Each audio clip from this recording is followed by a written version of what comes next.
22%. So just over 1 in 5 inhabitants of Canada is of Asian descent. So 1 in 5, which is remarkable. The second most common language after English was Tagalog. And so there are more Tagalog speakers in the province of Alberta than there are French-speaking members of the population.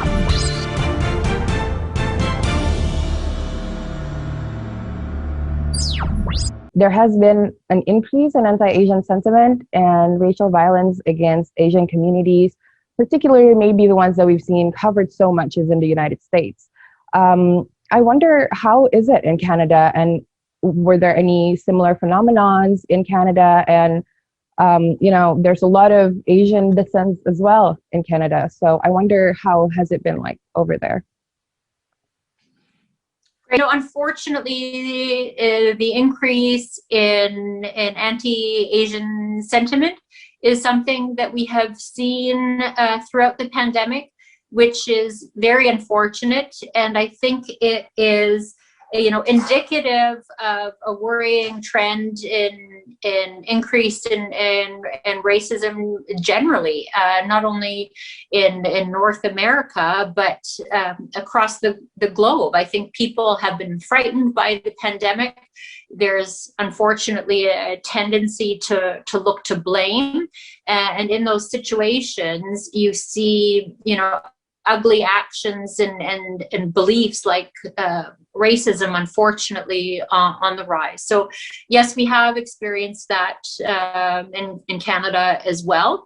And certainly it's not a value that that is indicative or reflective of most Canadians. And it is fortunately, pockets of the population that have those beliefs and show those actions.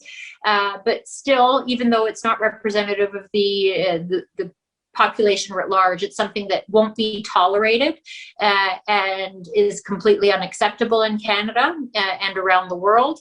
And our government has spoken out quite clearly in that regard.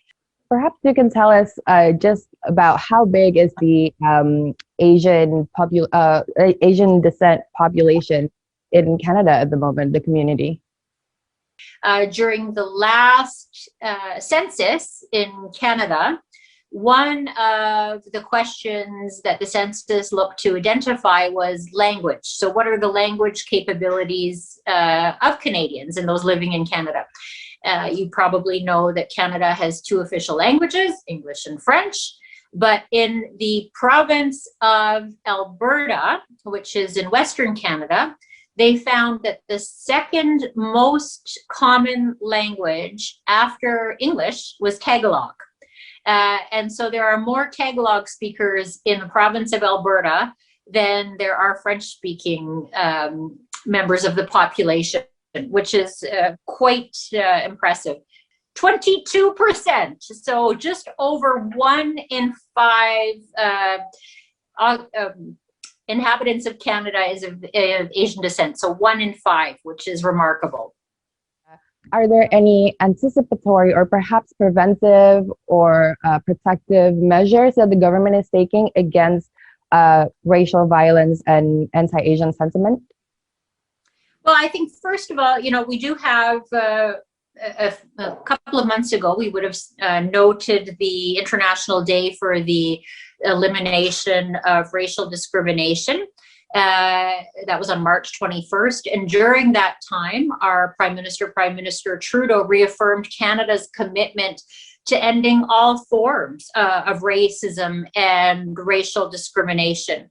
And, we feel, and there's evidence to support, that racism and systemic discrimination disrupts lives.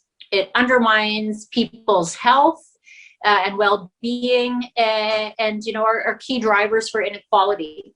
And we know that the COVID-19 pandemic has exacerbated these social, health, and economic inequalities for racialized and religious minorities around the world, and that includes Canada. And so we are acting to address these very complex and long-standing issues. So in addition to Asian Heritage Month and highlighting the Pan-Asian diversity of cultures and people and recognizing the contributions that they make to our daily lives in Canada, there is also a number of programming and legislative changes that are underfoot. So for example, in terms of programming, Canada at the federal level works very closely with provinces and territories, health care workers, and educational institutions to address anti-Indigenous racism in our healthcare systems. And we also launched last year the first ever Black entrepreneurship program to help ensure Black business owners and entrepreneurs receive financial support while helping them recover from the pandemic. We also have, we've created a federal anti-racism secretariat that is focused on eliminating systemic racism in Canada. And that includes a $45 million investment to take immediate measures to stop racism, but also looking at empowering communities, building awareness and changing attitudes. And then, of course, given that you had addressed, Asian specific measures to addressed in Asian populations, we also have a number of trade missions that we're looking at and have already implemented between Canada and Asian countries.